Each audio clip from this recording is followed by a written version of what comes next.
Oh, here we go. Yes. That is what I call the courtesy honk. I just push this custom button and it's two super quick chirps of the horn that are not only friendly sounding, but it's intentionally not as loud as a normal horn. So I'm going to show you how and why I did this, and in the process, I'll explain what this red button does. But first, I'm going to pull over. 1.3 million people die in car crashes per year, so you really want to be able to communicate with other drivers if you want to stay safe. But if you think about it, cars only have two built-in ways to communicate with each other. You got your turn signal and your horn. And the turn signal is fine, but the problem with the horn is that it's so one-dimensional. It's like if your only tool is a hammer, it's really good at one thing, but it sucks at everything else. And I don't know about you, but now that pretty much everybody owns a smartphone, 99% of the time I use my horn, I'm not trying to avoid a crash, I'm trying to let the person in front of me know it's time to stop reading that text they just received. And that's the issue. I'm not upset. I just want to be like, hey dude, the light's green, no big deal. And this might come as a surprise because I drive a Jetta. But I'm not some hardcore, angry, road rage tough guy. But even this Jetta, which has just about the most emasculating horn possible, sounds angry when you honk it at a light. And if you try and do a nice quick honk, it doesn't usually register because it bottoms out too quick. So I just push my custom-made courtesy honk button, and because it's so non-confrontational, this will never happen to me. And this works for communicating in a lot of situations, not just at stoplights. Like if someone is just sort of drifting in your lane, you're not sure if they see you or not, but you don't want to use your big horn, or if you just want to get someone's attention to tell them something. If someone needs to move forward in traffic or in a drive-thru, it's nice because you don't want to seem like a jerk as they can look right at you in their rearview mirror. You can even use it as a way to say thank you. And I kind of feel like this should be a standard feature on all cars. So you still have your big horn that you can't miss in the case of an emergency, but there should be a smaller button right over here for the courtesy honk. But the good news is that as an engineer, if something isn't exactly how you want it, you just make it exactly how you want it.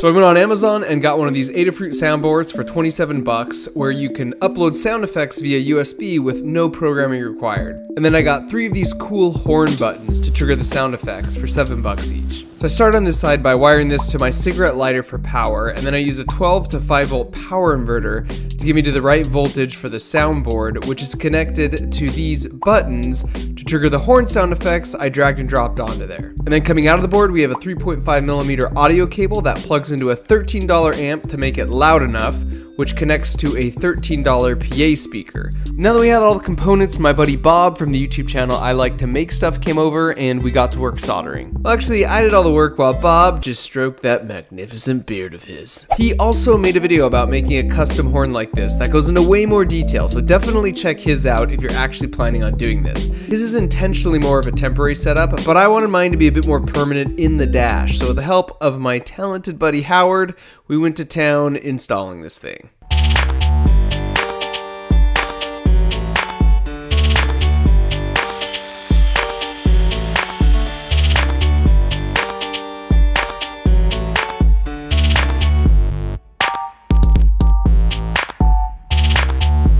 Now that the buttons were in place, we connected them through the dash to the PA speaker we mounted to the frame under the hood. We also installed this beast, which is the same type of horn system used on trains and semi-trucks. Basically, there's a compressor that fills an air tank to 120 psi, which powers the horn. But more on this later. Oh, and the buttons also light up, which makes them look really cool at night. I also added one more sound effect that's powered by this button. This is designed to be even one notch nicer than the courtesy honk if you want to be super chill and grab the attention of a pedestrian who isn't even in a car. So that's my pitch, to make our roads more pleasant by increasing the vocabulary of the standard car horn. And now you can do it yourself. Which leads me to this final button, which is only to be used in extreme situations, like when 2 teenagers are taking their sweet time to cross the street in front of you while fidget spinning.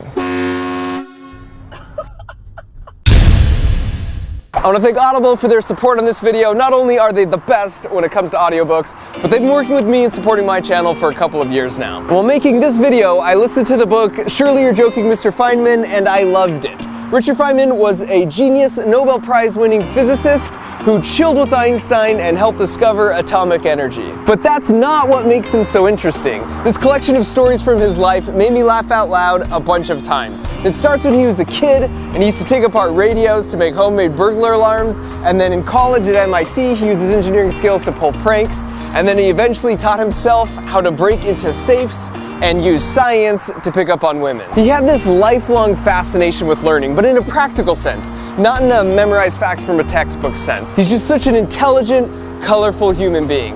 So if you want to listen to Surely You're Joking, Mr. Feynman, or any other audiobook for free, all you have to do is use the link in the description or go to audible.com/markrober. Thanks for watching.